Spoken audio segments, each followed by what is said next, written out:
has been overturned. Hezbollah is a shadow of itself.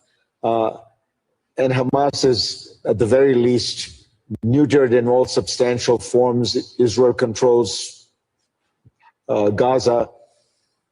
To you, does this feel like Israel is in a more secure and commanding position than it has been in decades?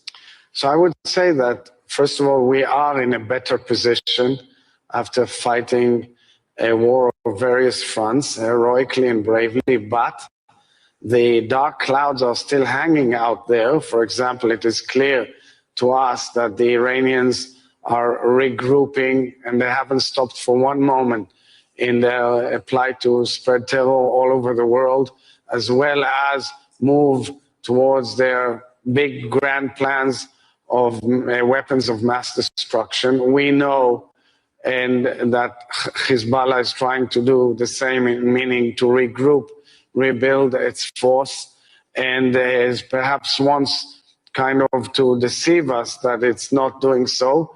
And we know that the Houthis are out there still conniving and planning terror attacks. We should not sit on our laurels in any way. And of course in Hamas is still there in Gaza, holding our last hostage, Ran Gvili, who we are screaming out loud to bring him back home according to the agreements that were agreed upon. So I would say, all in all, the balance sheet is better, but we should not be kind of over optimistic and believe that all is well, because we live in a dangerous circumstance and, of course, in a volatile region. When you look at Iran and you see these recent protests, which really have been the most widespread, certainly in several years, and the government is much weaker, both economically and militarily, do you think the Iranian regime is in danger of collapsing? And can the outside world do anything to help hasten that collapse? The Iranian people are yearning for change.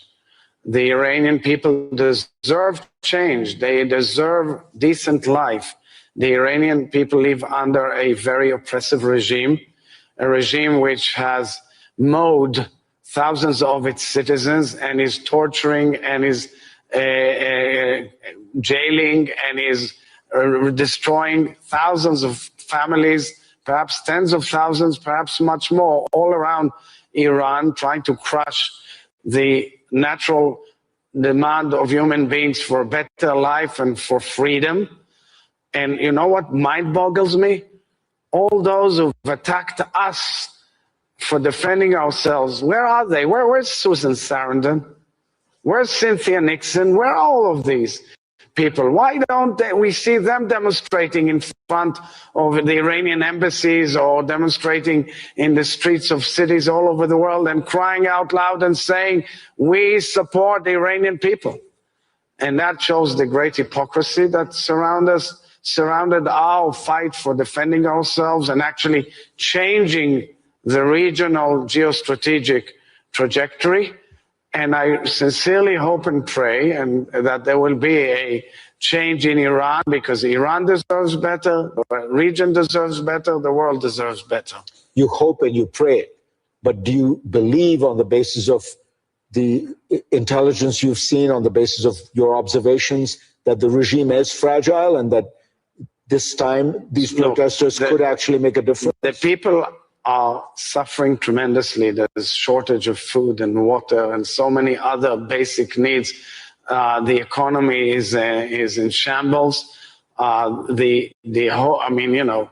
horizon, the future for the Iranian people can only be in a regime change, and that has to be, at the end, within the realms of the Iranian people and the international community and its support. It's clear to me that the Ayatollah regime is in quite a fragile situation.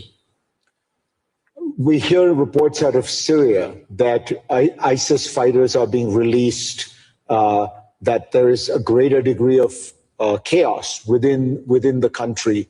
What is your understanding of what's going on in Syria, and how worried is Israel that it spills over in some way? we look at Syria very cautiously. On the one hand, the Syrian people deserve a better life. And the fall of the Assad regime, which is another example when people got fed up and how it happened, and a lot had to do with Israel's, battle to defend itself, and by that also changing the entire regional structure. We are watching it very, very cautiously because we are worried about our allies, the Druze on the south, and we have certain requirements as to their fate. We had received really terrible reports of what happened in Sweden a few months back, including sexual violence against women, including terrible atrocities. Now we got reports about what happened to the Kurds. It is also extremely worrying. We are watching that as well. I think the world has to know that, it cannot be done by way of killing your own people and your own nation. But again, I say the overall aim should be a quiet and peaceful life and a peaceful coexistence with Syria. And we wish well to Syria and its leaders so that they can bring a better future for the Syrian people. You believe still that this new Syrian government is worth trusting, worth supporting, and hoping that it will... So we listen to our friends, the Americans, who are very much involved, and other nations in the region who are operating and meeting with President Shara and his team. I know they're trying their best. And I say always, my mom taught me always a sentence from childhood: the proof of the pudding is in the eating. We have to see that it really goes in the right direction, because as Senator Lindsey Graham tweeted this week, there were phenomena that were extremely disturbing, and I think world attention should be focused on that too. Let's talk about Gaza. What we have now is a ceasefire, and the ceasefire has ended a lot of the violence, but Israel is still engaged in almost daily attacks. Israel controls more than 50% of Gaza, and the other part is controlled by Hamas. So the conditions that Prime Minister Netanyahu had set out, the total defeat of Hamas, have not been achieved. Israel is still in Gaza. It feels like a very unbalanced settlement. Do you believe that there are steps forward that are going to result in a resolution of some of these issues? So, that's where comes in the incredible diplomatic effort of President Trump and his leadership, the carving out of the 20-point plan, which was later disseminated and implemented by a unique historical Security Council resolution, which was adopted 13-0, and which calls for the next phase, meaning getting Hamas out as a military organization, and thereafter going for a major Marshall Plan for Gaza with historic consequences for the entire region. Now, this has to be done, and it's going to be launched as part of the Board of Peace and its operations, that the government of technocrats, which is accepted and agreed, which should take now the civilian management of Gaza. And the real test has to be Hamas leaving Gaza. Hamas as a military group leaving Gaza. This is the test of this movement from stage 1 to stage 2, as well as, of course, the return of Ran Gvili, our hostage, as soon as possible. That's where we're at. So it's not a standstill. It's a stage-by-stage process whereby we've brought Hamas into a situation where we annihilated most of its leaders on the ground. And now the next phase has to be this international effort, which so far is building in front of our eyes. So we must give it a chance. And what I like about it is that it's thinking out the box. It's something rare. First of all, it brought us back our hostages. which was the most painful process and demand of all of us, and we want to seek really back. But most importantly, after that, on that achievement, on that process, it gave hope. In my mind, the people of Gaza, the children of Gaza, deserve good life. They should have good life, just like all of us deserve good life in the region, but it cannot be under the thumb of terrorists. It cannot be under the guns of terrorists. It has to be without terrorism and giving a future to the people of Gaza. When you look at the situation, is there any indication that Hamas is going to be willing to leave? And if it isn't, the Arab states I talked to said they're not going to go in as a police force and disarm Hamas, fire on Palestinians who might be engaging in acts of what they consider resistance. So there are, huge efforts being discussed. In these very moments, actually, in the halls of this conference, many ideas were discussed by many partners and people who are dealing with it. It seems to be, challenging, but if, as the Americans say, they can do it and they can deliver by leading this huge international effort, which is also coordinated by the CMCC, the special military compound near Kiryat Gat, where many representatives of many nations are working on questions like demining, decommissioning, questions that deal with the future of Gaza, the building Gaza, the program of huge amount of budgets that will go into Gaza and give true overall of its infrastructure and create Gaza as a haven that we can live with and bring future to the Middle East would be remarkable. We are now in it. It has to be tested. It is clear that no one is willing to go into Gaza and fight except our military and our soldiers, our sons and daughters. And that is made clear that there will be a deadline to how long we can procrastinate in waiting to make sure that the terrorists are out. But in between, there is a major effort, and that's being discussed by the various parties to the agreement and to the UN Security Council resolution.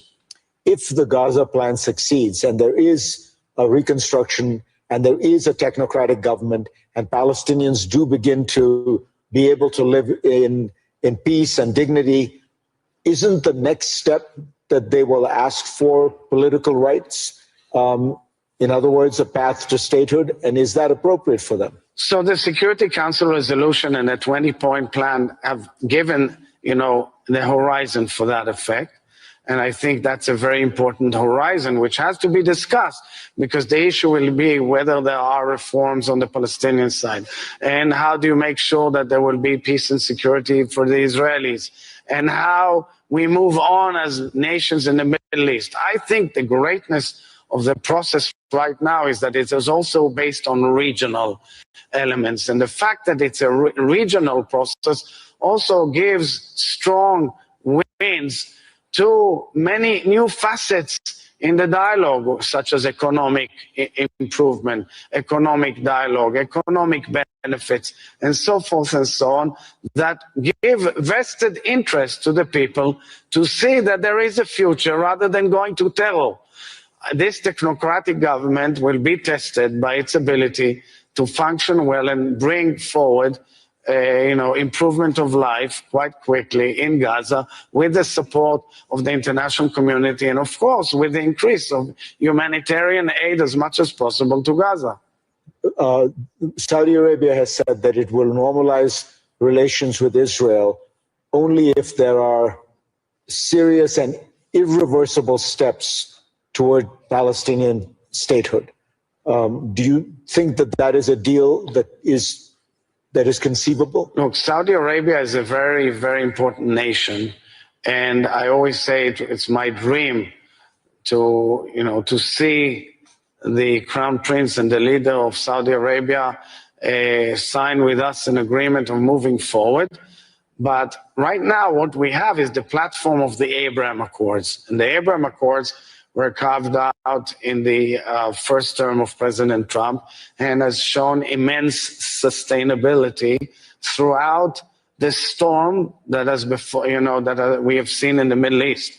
Throughout very difficult years, the Abraham Accords have shown immense impact and immense strength and resilience, and we want to see more nations in the Abraham Accords. Take, for example, the enormous role of the United Arab Emirates in what we've seen, the huge humanitarian aid in Gaza, building hospitals in Gaza, being heavily involved in various processes such as the Board of Peace, and maintaining very strong relations with Israel. And Saudi Arabia is the most important house of the Sunni, the Sunni Muslims around the world, with the holiest places for Islam. And I think that the vision of Saudi Arabia and Israel is a vision of rapprochement between Jews and Muslim, which should be the future vision of the Middle East.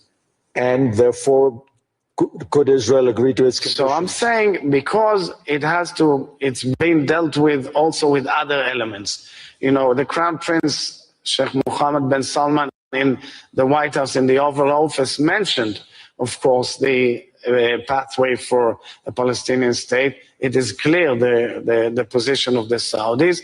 And I'm sure that once we move on to the next phase of the Gaza plan and further processes, things will be discussed. Right now in the West Bank, though, things seem to be moving in the opposite direction. There are more settlements, more violence against Palestinians, more annexations. Isn't that making a two-state solution impossible? So I would say that, Israel is going into an election year, and it's going to be a very heated public debate on many, many issues. The issue of the two-state solution, Palestinian state, is an issue that is one of these issues that will be debated. As head of state, which is not involved in the political system, I'm cautious as commenting exactly on the outcome of each of these issues and how they will be discussed and what is the right path. I would say also that I've said it previously also in our previous interview, that following October 7th, there is a lot of rethinking and reanalysis amongst Israelis about what is the best way of living together with our neighbors. I think it's a must that we build a future of coexistence and peace between Israelis and Palestinians. But what will be the political format and the outcome will be discussed also in our elections. Before the October 7th massacres, in the previous period of the kind of internal political debates in Israel, you did weigh in when it seemed to you that Israel's constitutional structure was being threatened by the current government. Do you worry that that issue will come up again, and will you speak out again? So it will be also a major issue in our political arena and, of course, in the elections. The debate is around the boundaries between the three arms of government. I always made clear, and I keep on making clear, that I give strong support to the independence of the judiciary and, of course, to the way, the nomination of judges and the support to our judges. But the debate as to the boundaries between the three other arms of government is a debate that has been there with us for about a generation or so. And it is also an issue that is touching in many spheres of life in Israel. It will be discussed heavily during this election year, and at least on my part, I'll do my best, truly. I'll put my full weight that the debate and the discussion will not exceed and break the boundaries that must be kept in a decent and honorable democracy and within the rules that should be honored under such circumstances. President Trump has made a direct request to you. He has asked that you pardon Prime Minister Netanyahu in advance for any and all crimes he may have committed. Will you pardon Prime Minister Netanyahu? So I've made clear on numerous times, and people simply sometimes tend to have an oversight. Under our laws and guidelines, any such request has to go through a certain procedure. And right now, the request has to go through the procedure of collecting various opinions by the relevant agencies in the Ministry of Justice. I cannot violate that because, of course, I have to operate according to the rules. I've said time and again that I respect President Trump tremendously.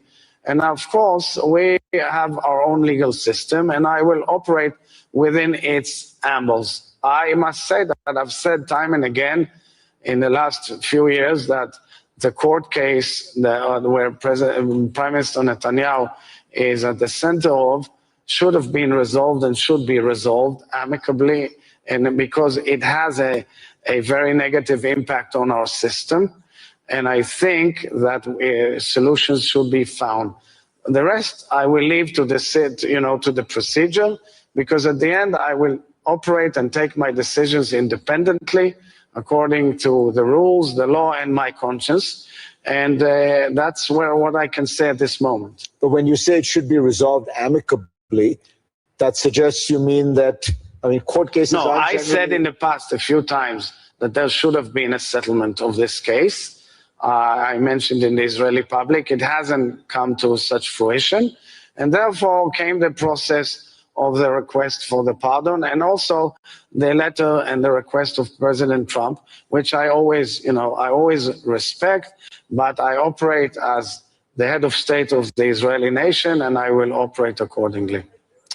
Mr. President, thank you so much. Thank you very much. Thank you. Well, thank you.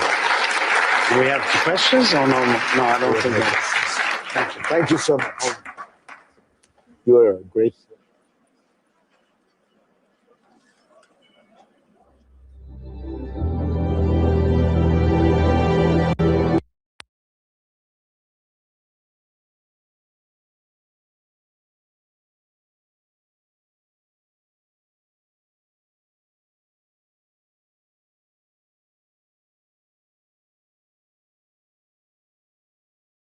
very least, neutered in all substantial forms. Israel controls Gaza.